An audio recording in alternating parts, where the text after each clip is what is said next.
Hello guys, সবাই কেমন আছো? আশা করি সবাই ভালো আছো। ভালো থাকো, সুস্থ থাকো, এই প্রত্যাশায় শুরু করছি আজকের ব্লগ। আজকের ব্লগের মূল বিষয়বস্তু হলো বাংলাদেশ এবং ভারতের দুই দেশের পরিস্থিতির উপর নির্ভর করে বর্তমানে বর্ডারে আমদানি রপ্তানির পরিস্থিতিটা কী সেইটার আপডেট আপনাদেরকে আজকে আমি জানাবো।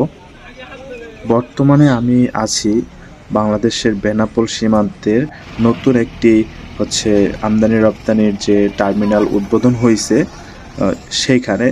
তো এটা হচ্ছে গত নভেম্বর মাসের 27 তারিখে উদ্বোধন হয়েছে এবং উদ্বোধন হওয়ার পর থেকে আজ পর্যন্ত এখানের যে মানে আমদানি রপ্তানির যে কার্যক্রম সেটা স্বাভাবিকভাবেই চলমান রয়েছে এবং আজকের আপডেটে আপনাদেরকে দেখাবো কিভাবে পণ্য যাচ্ছে এবং আসতেছে কি কি হচ্ছে। তো তো চলুন দেখা যাক আজকের আপডেট। বর্তমান দুই দেশের পরিস্থিতির উপর ভিত্তি করে অনেকের মনেই অনেক কৌতূহল রয়েছে যে ভারত বাংলাদেশকে কোনো পণ্য দিচ্ছে কিনা বা বাংলাদেশ থেকে ভারতে পণ্য যাচ্ছে কিনা।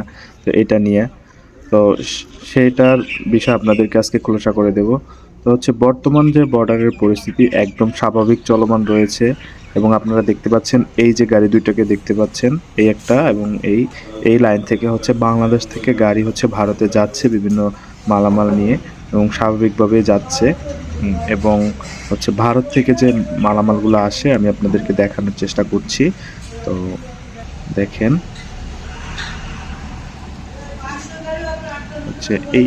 এই পাশে আপনারা ক্যামেরায় দেখতে পাচ্ছেন। এবার এই যে গাড়ি দুটাকে আপনারা দেখতে পাচ্ছেন, এই দুটো ভারত থেকে বাংলাদেশে বিভিন্ন ধরনের পণ্য এবং মালামাল নিয়ে তারা আসছে এবং স্বাভাবিকভাবেই প্রক্রিয়া চলমান রয়েছে। কোনো সমস্যা নাই এখানে এবং প্রচুর পরিমাণে মালামাল আসছে। এখানে দেখতে পাচ্ছেন অনেক ভারতীয় গাড়ি আছে যেগুলো বিভিন্ন এখানের যে ফর্মালিটিস আছে এগুলো শেষ করে তারা এই টার্মিনালের ভিতরে অবস্থান নিচ্ছে এবং এখান থেকে বাংলাদেশের যেসব ইম্পোর্টাররা ইম্পোর্ট করে তারা তাদের পণ্যগুলোকে খালাস করে নিয়ে যাচ্ছে। তো এই ছিল আজকের মতন বর্ডার আপডেট। এখন পর্যন্ত সব কিছু ঠিকঠাক আছে, কিন্তু পরবর্তীতে যদি বর্ডারে কোনো সমস্যা হয় আমি সেই নিয়ে একটা ভিডিও বানাবো আপনাদের দেখানোর জন্য।